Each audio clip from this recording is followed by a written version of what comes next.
So, hello and welcome back to another episode of the SDWT Podcast. Today, we're going to go through Seneca on the shortness of life once again. And this time I do actually remember where I've stopped. At least to a pretty high accuracy, I'd say. Anyway. In a word, do you want to know how briefly they really live? See how keen they are to live a long life. And feebled old men begging their prayers for an additional few years, they pretend they are younger than they really are. They flatter themselves by this falsehood and deceive themselves as gladly as if they received fate at the same time. But when some real illness has at last reminded them that they are mortal, how terrified they are when they die, as if they are not living life but are being dragged from it. They carry out repeatedly that they have been fools because they have not really lived, and that they live in leisure if only they escape their illness.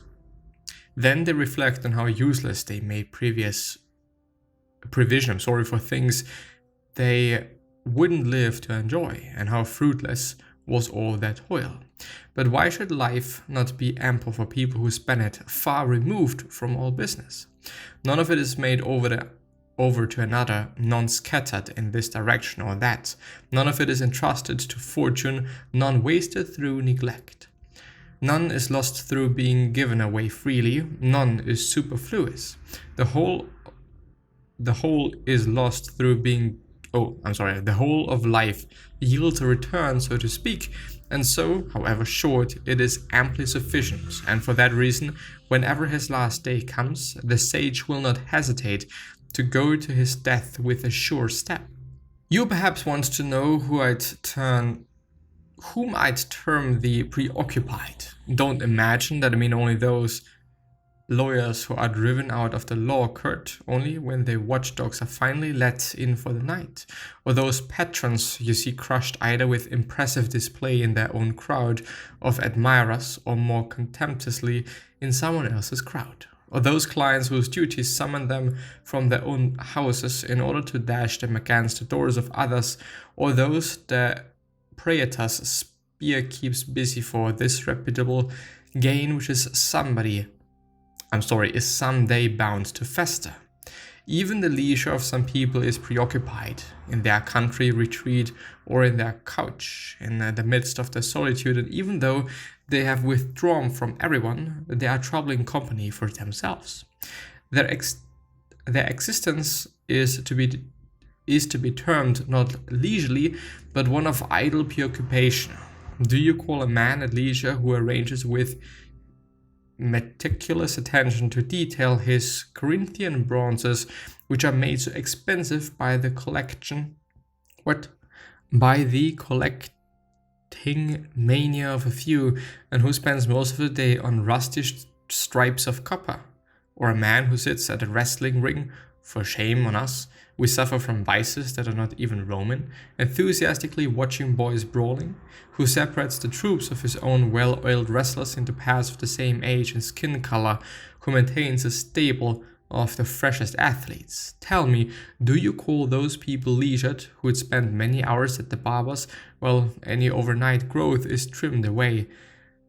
Solemn consultation is taken over each separate hair, and this locks are rearranged, or thinning hair is combed forward from both sides to cover the forehead. How angry they get if the barber has been a little too careless, as if he were cutting a real man's hair. If a hair lies out of place, or if everything doesn't fall back in its proper ringlets. Which of those people wouldn't rather have their country thrown into disarray, than their hair? He's actually kind of firing at them quite a bit, isn't he? Who isn't more concerned about keeping his head neat rather than safe? Who wouldn't rather be well groomed than well respected? You call leisure these people who are kept busy between the comb and the mirror. What about those who are absorbed in composing, listening to, and learning songs?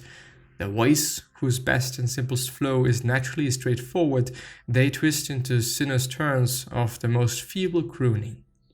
Their fingers are always snapping in time to see to some song that they carry in their head, and when they have been asked to attend to serious and often even sorrowful matters, you can overhear them quietly humming a tune.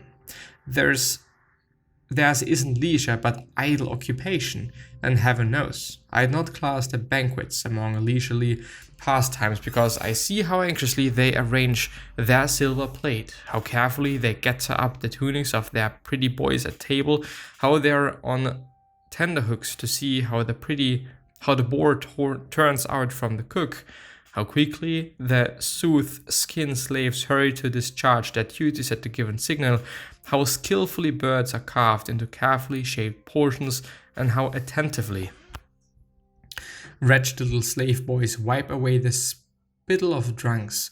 By these means they seek a reputation for refinement and sumptuous living, and their evils follow them into every corner of their lives to such an extent that they cannot eat or drink without ostentation. Nor would I count among the leisured those who have themselves carried around in a sedan jam, and litter, and who arrive preciously on time for their rides, as if they were forbidden to skip them, and who have to be reminded of their scheduled time for bathing, for swimming, or for dining. They are so enervated by the excessive love of pampered mind that they can't tell by themselves if they are hungry.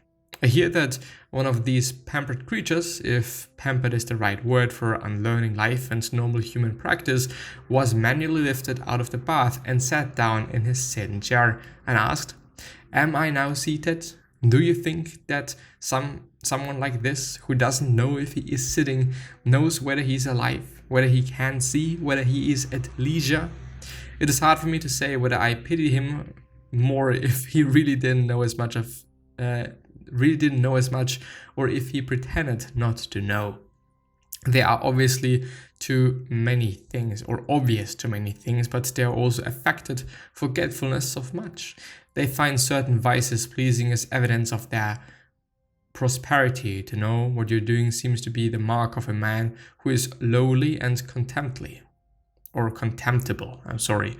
What folly to think that mime with an M, not mine with an N, but mime, actors feign many details in order to attack luxury. Truth to be told, they pass over more than they fabricate, and such a wealth of unbelievable vices has arisen in an age that has applied its fertile talents in this one direction, that by now we can charge the mime actors with ignoring them. To imagine that there is anyone so ruined by pampering that he's taken at his word as to whether he's seated. So, here's not a person of leisure. You should apply a different term to him. He is sick, or rather as good as dead. The truly leisure person is one who is also conscious of his own leisure, but a person who needs a guide to make him aware of his own bodily positions is only half alive. How can he be in control of any of his time?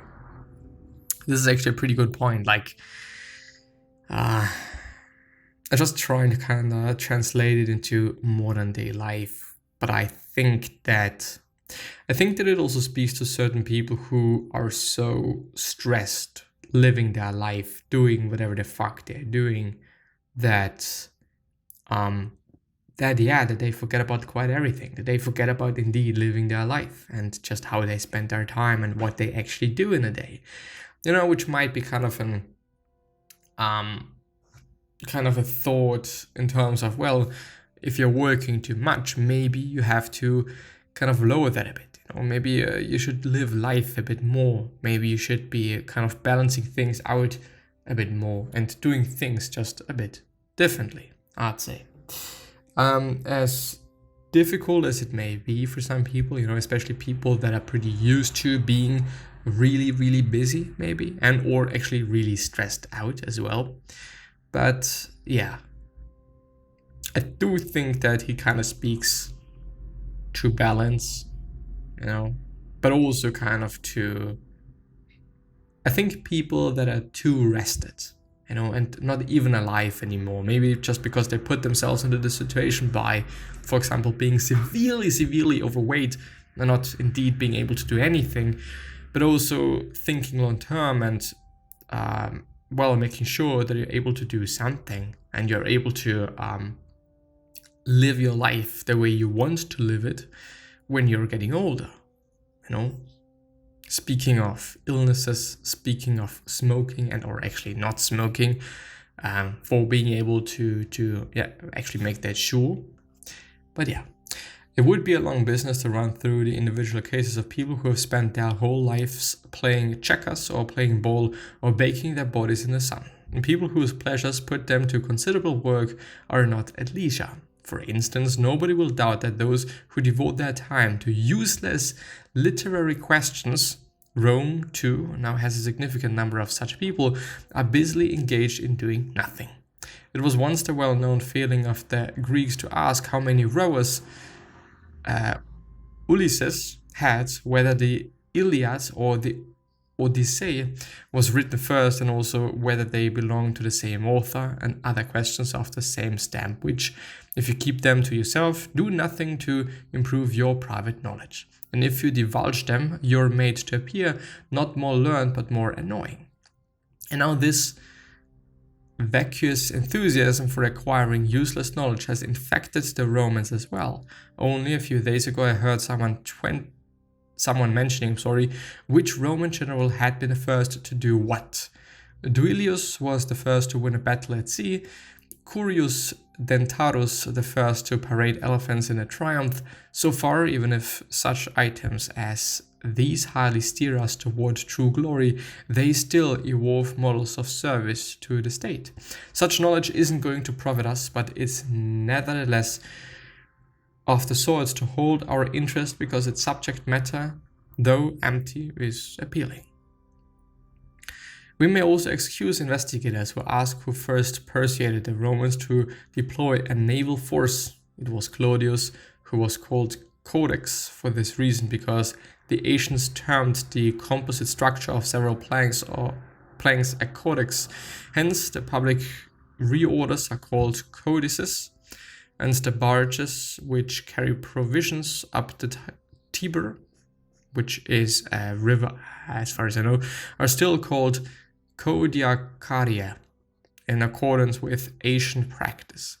Doubtless also this may have some relevance, the fact that Valerius Corvinus was the first to conquer Messana and was the first of the family of the Valeri to be called Messana after appropriating the name of the captured city. Common usage gradually changed the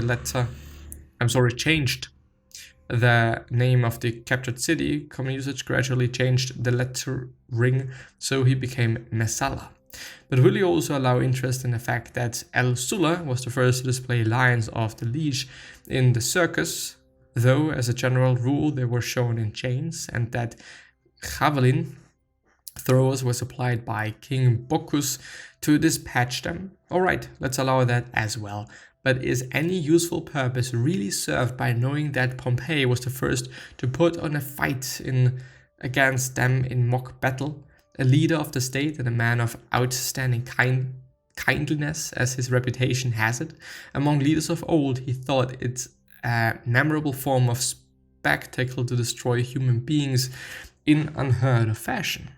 They fight to the death, that is not enough. They are torn to pieces, not enough. Let them be utterly crushed by animals of massive bulk. It would certainly be preferable for such stuff to be forgotten, for fear that some future strongman might learn of it and be envious of an utterly inhuman episode. What darkness great prosperity casts on our minds. He thought he was above the laws of nature when he was throwing so many hordes of human wretches to beasts born under a different sky, when he was arranging war between such disparate creatures, when he was shedding so much blood before the eyes of the Roman people. People he'd later forced to shed still more blood themselves. But this man was later taken in by Alexandrian treasury and offered himself to be run through by the meanest of his chattels. Then, at last, he recognized the empty boast that was his own surname.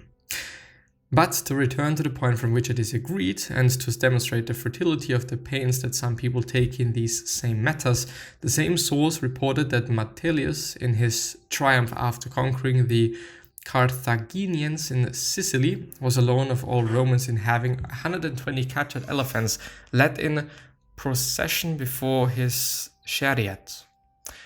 And that Sulla was the last Roman to extend the pomerium, which was the custom of old to extend after the acquisition of Italy or Italian, but never provincial territory. Is there any more benefit in knowing this than to know that the Aventine Hill is outside the pomerium, according to him, for one of two reasons: either because that was the rallying point for the plebeians in secession from Rome, or because the birds had not been propitious when Remus took the auspices there, and to know countless other items besides that are either crammed with lies or improbable. For even if you grant that people say all these things in good faith, and even if they guarantee the truthfulness of their writing, those mistakes will such items of information make fewer? Those passions will they hold in check? Whom will they make braver or more just or more generous of spirit? My friend Fabianus used to say that he sometimes wondered whether it was better to apply oneself to no researches at all than to be embroiled in these. Do things that make sense. Make things that do sense, yeah? No. Do things that make sense. Focus on things that gets you closer to the goal that you're having. And do not do those things that are doing the opposite, because it wouldn't make too much sense. Even though it might not be that easy.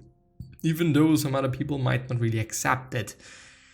For example, something that popped into my mind: eating a certain way because having a goal of just looking a certain way while neglecting what people say to you, just pretty much unknowledgeable people say. But also, while having to make sacrifices, while not being kind of the quote-unquote normal kind, while whatsoever. With that being said, I'm going to see you the next time. Bye-bye.